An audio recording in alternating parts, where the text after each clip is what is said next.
જિલ્લા શિક્ષણ અને તાલીમ ભવન જુનાગઢ દ્વારા સામાજિક વિજ્ઞાન ધોરણ 7 સેમેસ્ટર 2 એકમ 6 વિચરતી અને વિમુક્ત જાતિઓ છે આજે આપણે અભ્યાસ કરીશું. વિદ્યાર્થી મિત્રો, આજે આપણે એકમની શરૂઆત કરતા પહેલા એકમના મુખ્ય મુદ્દાઓ વિશે ચર્ચા કરીએ. મુખ્ય મુદ્દાઓમાં વિચરતી અને વિમુક્ત જાતિઓની લાક્ષણિકતાઓ, વિચરતી અને વિમુક્ત જાતિઓના નામ, વિચરતી અને વિમુક્ત જાતિઓની જીવનશૈલી અને બદલાતા સમય સાથે પરિવર્તન. આ મુખ્ય મુદ્દાઓ વિશે આજે આપણે અભ્યાસ કરવાના છીએ. સૌપ્રથમ વિદ્યાર્થી મિત્રો વાત કરીએ કે વિચરતી અને વિમુક્ત જાતિઓ જે છે એ ભારતની અંદર પોતાનું વૈવિધ્યપૂર્ણ સ્થાન જે છે ધરાવે છે.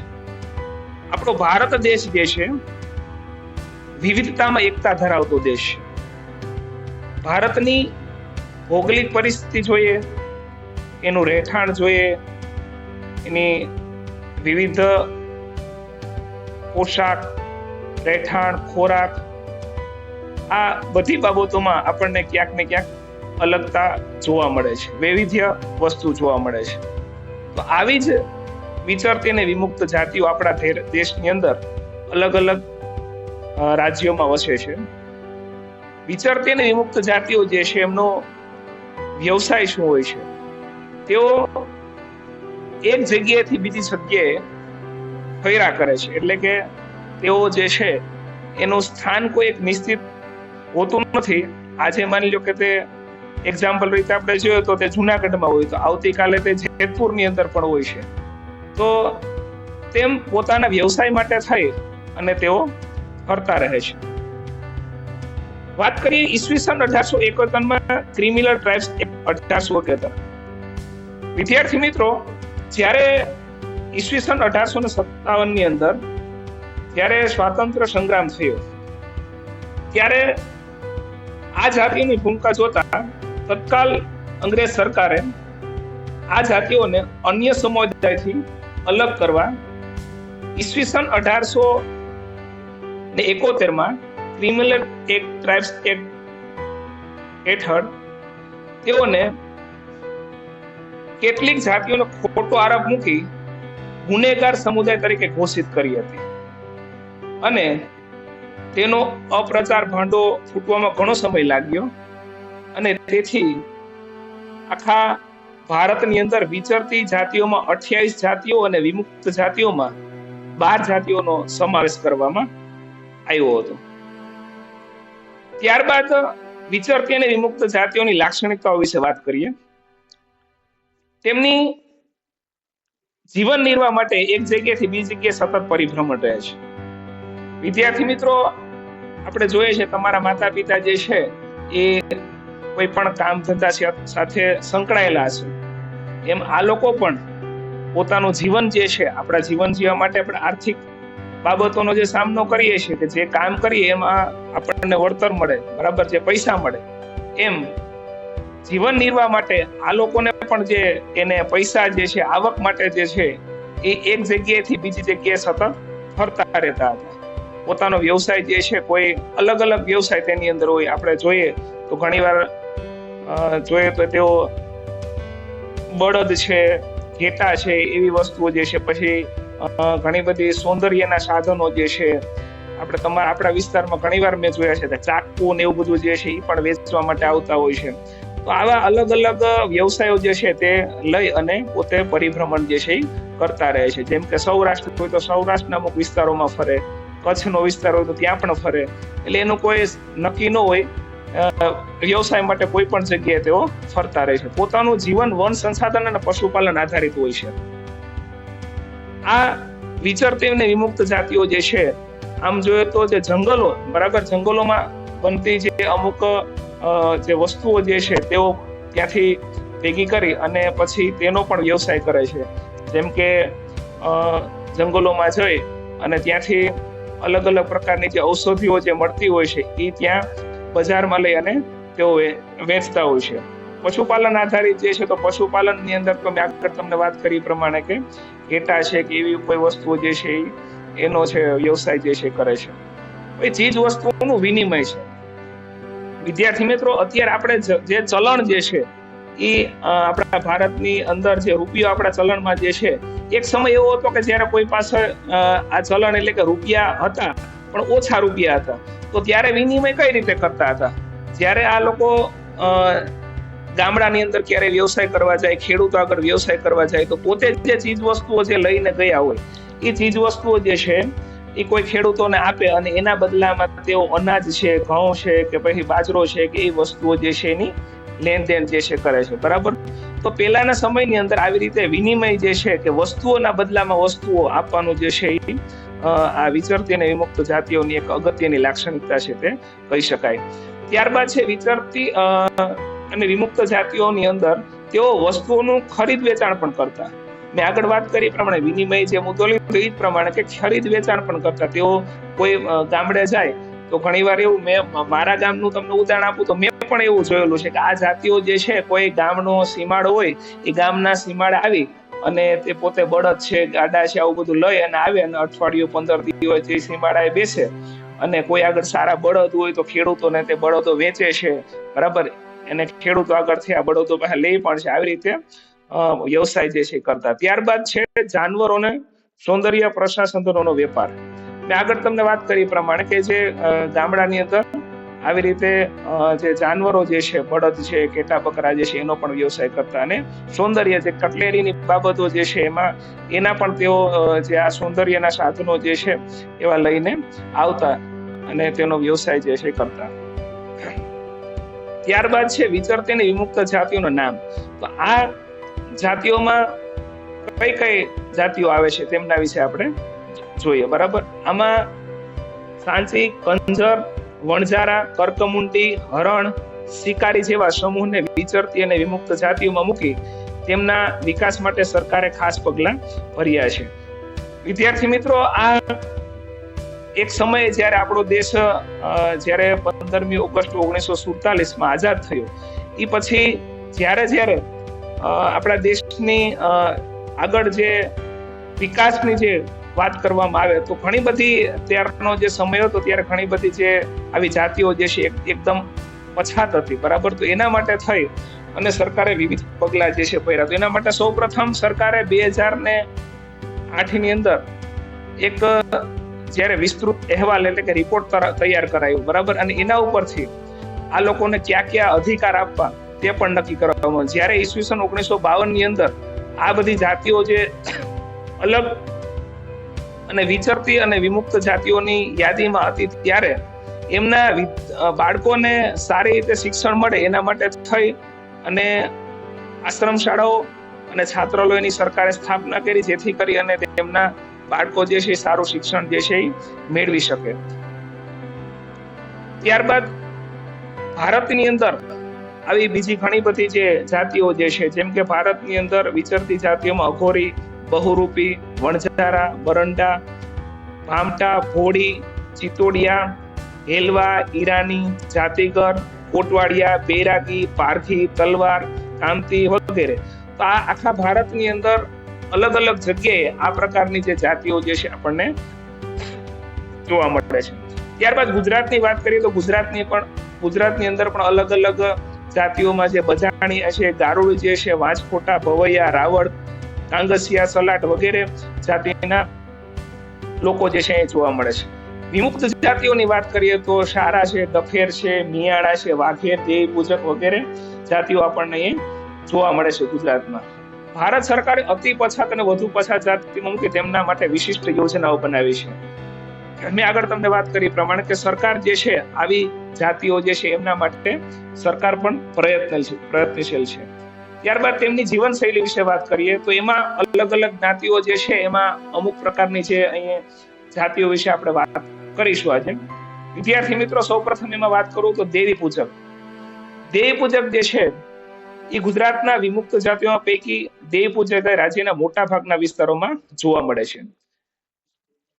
આપણા ગુજરાતની અંદર ઘણા બધા વિસ્તારોમાં દેવી પૂજક જાતિ જે છે જોવા મળે છે. તેમની લાક્ષણિકતા અને જીવનશૈલીની વાત કરીએ તો તેઓનું જે શિક્ષણનું જે પ્રમાણ જે છે એ ખૂબ જ નીચું હોય છે, જાગૃતિનો અભાવ હોય છે, અંધશ્રદ્ધા અને કુપ્રથાઓમાં તેઓ માનતા હોય છે. તમને ઘણીવાર મેં ઘણા બધી વાર ચર્ચા કરી છે કે જ્યારે કોઈ બાળક જે છે તેને તાવ કે જો આવે તો તે દવાખાનાની જગ્યાએ તેના કોઈ પણ જે અંધશ્રદ્ધામાં માનતા હોય, કોઈ ભૂવા કે હોય તો એમની પાસે લઈ જાય અને પછી એની આગળ દાણા કે એવું બધું જોડાવે, બરાબર. તો ક્યારેક એવું બને કે જે તાવ જે છે ક્યારેક વધી જાય તો તેમનો જીવ પણ જઈ શકે. પછી સાપ કરડવાના જે છે એ પણ કિસ્સાઓ જોતા હોય છે. તેની અંદર પણ આવી જે કુપ્રથાઓ જે છે દવાખાનાને બદલે આવી રીતે બીજી જગ્યાએ લઈ જાય અને ત્યાર ઘણો બધો ટાઈમ વયો જાય અને ત્યાર પછી એનું પરિણામ જે છે કે અલગ રીતે ભોગવવું પડતું છે.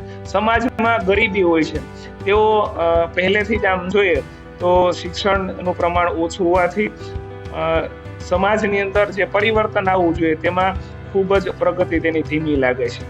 સમાજમાં સામાજિક વિખવાદો અને કૌટુંબિક સમસ્યામાં જ્ઞાતિપંચ લવાદની પ્રભાવી ભૂમિકા હોય છે. વિદ્યાર્થી મિત્રો, આ જે દેવી પૂજક જે જાતિના લોકો હોય છે તેમની અંદર એક જ્ઞાતિપંચ હોય છે. જ્ઞાતિપંચ એટલે કે કોઈ પણ જે સમાજ હોય એના કોઈ એક વડીલ એટલે કે કોઈ પ્રમુખ હોય છે, એવી રીતના કોઈનું પંચ હોય છે.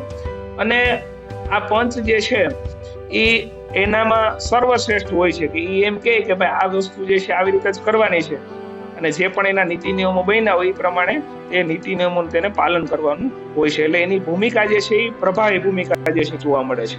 ત્યારબાદ વાત કરીએ સમાજમાં શિક્ષણનું પ્રમાણ વધવાથી સામાજિક આર્થિક ભાષામાં સુધારો થયો છે. વિદ્યાર્થી મિત્રો, પહેલા કરતા આજે જોઈએ તો સરકારના ઘણા બધા એવા પ્રયત્નો અને એવી યોજનાઓથી આજે તેઓનું સામાજિક અને આર્થિક જીવન જે છે એના ઉપર પણ ઘણો જે સુધારો જે છે એ જોવા મળ્યો છે. તો અહીંયા આપણે દેવી પૂજક જાતિ વિશે વાત કરી. ત્યારબાદ હું તમને વાત કરીશ વણઝારા. તો વણઝારા કોને કહેવાય કે જ્યારે વણઝાર સાથે સંકળાયેલા લોકો એટલે વણઝારા. વિદ્યાર્થી મિત્રો, તમને ચિત્રમાં દેખાય છે કે બળદ અને ગાડવ છે અને એકદમ બળદ ગાડાની જે લાઈન છે અને તે લાઈનના આખી જે વણઝાર જે દેખાય છે તમને, અને આ લોકો જે છે એ વણઝારા તરીકે ઓળખાય છે, બરાબર. વણઝારાઓ જે છે વેપારી પીઠોને લાવવા લઈ જવાનું કામ કરતા. વિદ્યાર્થી મિત્રો, જ્યારે તમને વાત કરું તો પહેલાના સમયની અંદર આ વણઝારા જે છે એ એક વસ્તુ બીજી જગ્યાએ લઈ જવામાં તેનો ઉપયોગ જે છે કરતા હતા, બરાબર. તો આ તેમને પીઠોના સમૂહને વણઝાર તાંડુ તરીકે ઓળખવામાં આવે છે. અલાઉદ્દીન ખલજીના સમયમાં અનાજ અને ચીજવસ્તુઓ લઈ જવા માટે તેમનો ઉપયોગ કરતા હતા. જ્યારે આપણા દેશ આઝાદ નહોતો થયો અને ત્યારે જે અલાઉદ્દીન ખલજીના સમયમાં આ ચીજવસ્તુઓ જે છે તેમને લાવવા લઈ જવા માટે તેઓ ઉપયોગ કરતા હતા. મધ્ય એશિયાથી અનેક ચીજવસ્તુઓ તેમના દ્વારા ભારતમાં આવતી અને ભારત બહાર જતી. આપણો જે એશિયા ખંડ જે છે, એશિયા ખંડની અંદર જે મધ્ય એશિયાની અંદર જે ચીજવસ્તુઓ જે છે એ આપણા ભારતમાં આવતી અને ભારતની બહાર પણ જતી હતી. ત્યારબાદ વણઝારો ભારત, પાકિસ્તાન અને અફઘાનિસ્તાનમાં પણ જોવા મળે છે. ગરીબ વણઝારા બંગડીના વેપારી થયા અને તો કેટલાક મજૂર થયા અને કેટલાક માટીકામ સાથે સંકળાયેલા હતા. તો વિદ્યાર્થી મિત્રો, જ્યારે એક સમય હતો કે જ્યારે વણઝારા જે છે આપણા દેશની અંદર ખૂબ જ અગત્યના હતા, પણ સમય જતા તેઓ ધીરે ધીરે કેટલાક મજૂર થયા, કેટલાક માટીકામ સાથે સંકળાયા. ઘણા બધા વણઝારા જે છે બંગડીના વેપાર સાથે સંકળાયા. ત્યારબાદ અન્ય વિચરતી અને વિમુક્ત જાતિઓ વિશે વાત કરીએ. તેની અંદર સૌપ્રથમ આપણે માલધારી વિશે વાત કરીશું. વિદ્યાર્થી મિત્રો, માલધારી એટલે આપણે તમને બધાને ખ્યાલ જ છે કે માલધારી એટલે કે જે લોકો પશુપાલન વ્યવસાય સાથે જોડાયેલા હોય છે, જેમના ઘરની અંદર ગાય હોય, ભેંસ હોય, બળદ હોય, બરાબર. આ બધા લોકો જે છે એ પશુપાલન વ્યવસાય સાથે સંકળાયેલા હોય. તો ગુજરાતની અંદર વિચરતી મુક્ત જનો મોટે ભાગે માલધારીનો સમાવેશ થાય છે. આપણા ઘરે ભલે આપણે શહેરની અંદર રહેતા હોય કે ગામડાની અંદર રહેતા હોય, પણ જ્યારે આપણી પાસે કોઈ ગાય કે ભેંસ કે ન હોય તો દૂધ જે છે એની આપણે જરૂર પડે છે. તો આ દૂધ જેનું ઉત્પાદન જે છે, બરાબર, એ પશુપાલન દ્વારા પશુપાલનની કેર કરે, બરાબર. એને ત્યાં એના ઘરે જે છે એને સાચવે છે અને એના દ્વારા તેમને દૂધ મળે છે. અને એ દૂધ જે છે એ આખા ગુજરાતની અંદર અને ગુજરાતની બહાર પણ પહોંચાડે છે. જેમ કે અત્યારે આપણે ગુજરાતની અંદર અમૂલ ડેરી છે, આપણે અત્યારે તો બધા એના ઘરે અમૂલનું દૂધ જે છે આવતું હોય છે, તો અમૂલ દૂધ જે છે ભલે એની જે મંડળી જે છે બરાબર, મંડળી દ્વારા દૂધ કલેક્શન થાય, પણ ગામડે ગામડે તેનું દૂધ કલેક્શન થાય અને ત્યાં અમૂલ ડેરીમાં જાય અને ત્યાંથી પાછું આપણા સુધી પહોંચે છે. તો આ માલધારીઓનો રોલ જે છે એ ખૂબ જ અગત્યનો હતો. તેઓ ગીર અને બરડાના ડુંગરાળ અને જંગલ વિસ્તારના નેસમાં રહેતા હોય છે. વિદ્યાર્થી મિત્રો, તેઓનું જે જીવન જે છે એ શહેરની અંદર તો આપણને નથી જોવા મળતા, પરંતુ આપણે તાલાળાની આજુબાજુનો વિસ્તાર અને આપણો જે ગિરનારની આજુબાજુનો વિસ્તાર છે, પોરબંદરની અંદર બરડા ડુંગર જે છે અને આજુબાજુનો વિસ્તાર જે છે, ત્યાં નેસડા એવું તમે નામ સાંભળ્યું છે, જે નેસ કહેવાય છે, કે ત્યાં થોડા ઘણા જે આ પશુપાલન વ્યવસાય સાથે સંકળાયેલા લોકો હોય છે બરાબર, ત્યાંથી એના આજુબાજુના વિસ્તારમાં તેઓ જંગલની આજુબાજુના વિસ્તારમાં ત્યાં રહે છે, પશુપાલનને પાળે છે અને તે દૂધ જે છે આપણને પહોંચાડે છે. તેઓ પશુપાલન કરે છે, પશુઓમાં ઘેટા, બકરા, ઊંટ વગેરે પાળે છે. ત્યારબાદ કચ્છના રબારીઓ પશુઓની સાથે આખા ગુજરાતનું પરિભ્રમણ કરે છે અને ઘેટા બકરાની વાડ કાપી તેને વેચે છે. આપણે જે ઊનની બનાવટો જે છે બરાબર, તમને વિદ્યાર્થી મિત્રો ખ્યાલ હશે કે જે શિયાળાની અંદર આપણે ગરમ વસ્ત્રો પહેરીએ છીએ, તો એની અંદર જે ઊનનો ઉપયોગ થાય છે, તો એ ઊન ક્યાંથી આવે? તો જે ઘેટા હોય છે એના ઉપર જે ઊન જે પેલું હોય છે તેને કાપી લેવામાં આવે છે અને પછી તેને વ્યવસ્થિત રીતે પાછા એના ગરમ વસ્ત્રો જે છે બનાવવામાં આવે છે. ત્યારબાદ વિચરતી અને વિમુક્ત જાતિઓની જીવનશૈલીમાં નટ વિશે જે છે જોઈએ કે જાહેરમાં દોરડા પર કરબત કરતા લોકોને નટ અને બજાણિયા તરીકે ઓળખવામાં આવે છે. વિદ્યાર્થી મિત્રો, આપણે જોઈએ છીએ કે ક્યારેક આપણે રસ્તામાં બે તેઓ આમ લાકડી કે રાખી અને વચ્ચે દોરડું બાંધી અને કરબત કરતા હોય છે. તો આ ચિત્રમાં પણ તમને દેખાય છે કે તેઓ એક મ્યુઝિક થોડુંક વગાડે અને પછી તેઓ જે છે આ કરબત કરે છે અને ત્યારબાદ આ પૂરું થાય પછી જે પણ તમારે સ્વેચ્છાએ તેઓ જે પણ તમારે આપવું હોય તમે આપી શકો છો. તેમ તેઓ આવા વ્યવસાય સાથે જોડાયેલા હોય છે. જાદુ કરવા દોડા પર ચાલુ, લાકડી પર ચાલુ વગેરે લોકોનું મનોરંજન કરાવે છે. તો વિદ્યાર્થી મિત્રો, આ મનોરંજન જે છે તેમના દ્વારા કરાવે. તેમનામાં શિક્ષણ ઓછું હોવાથી ગરીબ અને સમાજથી દૂર રહે છે. તો ત્યારબાદ વિચરતી અને વિમુક્ત જાતિઓની જીવનશૈલીમાં કાંગસિયા અને અન્ય જાતિઓ વિશે ચર્ચા કરીએ. કાંગસિયા જે છે એ વેટવા, મદારી, દફેર વગેરેનો સમાવેશ છે. વિદ્યાર્થી મિત્રો, તમને એક ચિત્રમાં મદારી જે છે પોતાનો ખેલ કરતા દેખાય છે. મને યાદ છે જ્યારે હું ભણતો ને 1 થી 8 ધોરણની અંદર, ત્યારે મારા ગામડાની શાળામાં હજી મને ચિત્ર યાદ છે, ભલે એટલા વર્ષ થઈ ગયા. સાહેબ જે છે ને રિસેસમાં આવી રીતે મદારી આવે ત્યારે એમ કહે કે ભાઈ મદારી આવ્યા છે અને તમારે આ ખેલ જોવાનો છે. એટલે કે ઓલું હુંડી જેવું હોય છે, જાણો, એકદમ સુંડી જેવું પેક હોય છે અને બધા એને પેલા વિદ્યાર્થીને મેદાનની અંદર બેસાડી દે અને બેસાડે પછી એમ કહે કે તમારે ખેલ જોવો છે ને એમ.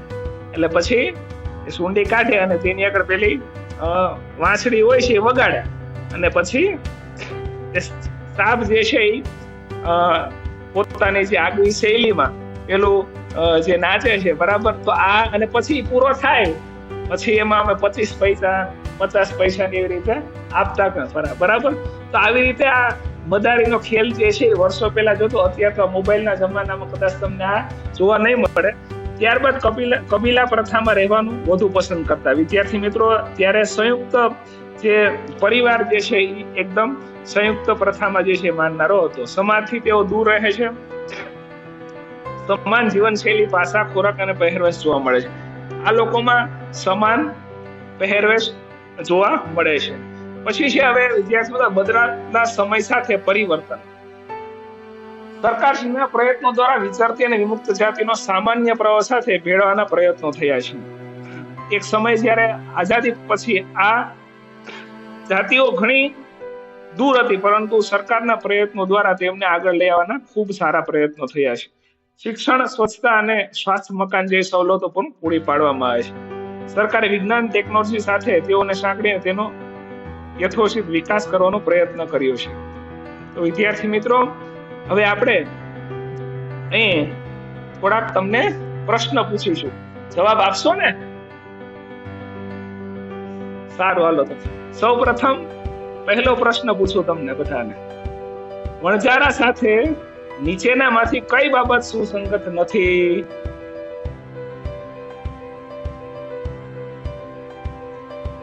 કાંગસિયા. હાલો વિદ્યાર્થી મિત્રો, ત્યાર પછી બીજો પ્રશ્ન. હું ગુજરાતની વિચરતી વિમુક્ત જાતિઓમાં સૌથી મહત્વની છું અને સરકારે મારા વિકાસ માટે અગત્યના પગલા ભર્યા છે. બોલો વિદ્યાર્થી મિત્રો, કયો સાચો જવાબ આવશે?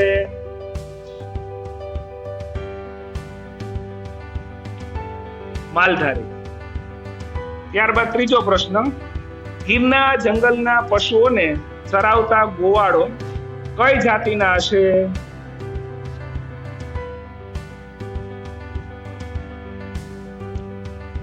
માલધારી. મારી શાળામાં આજે દોરડા પર ચાલનાર લોકો આવ્યા હતા. મેં તેને પૂછ્યું તમારી જાતિ કઈ? તેને કહ્યું કઈ આવશે વિદ્યાર્થી મિત્રો? બોલો. નર. નીચેનામાંથી કઈ જોડ યોગ્ય છે?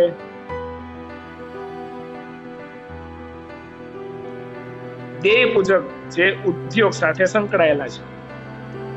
ત્યારબાદ દરેક જાતિના સભ્યો કઈ પ્રથાથી એકબીજા સાથે જોડાયેલ ન હતા?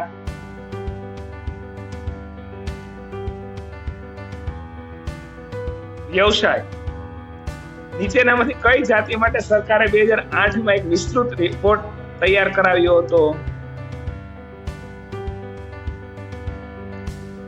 વિચરતી અને વિમુક્ત જાતિઓ માટે. ત્યારબાદ 8મો પ્રશ્ન. અષાઢ ઠાકરના ભવાઈના વેશ માટે કઈ જનજાતિ પ્રખ્યાત છે? ભવૈયા. ત્યારબાદ 9મો પ્રશ્ન. લગભગ ગુજરાતના દરેક ગામમાં જોવા મળતી વિમુક્ત જાતિ કઈ?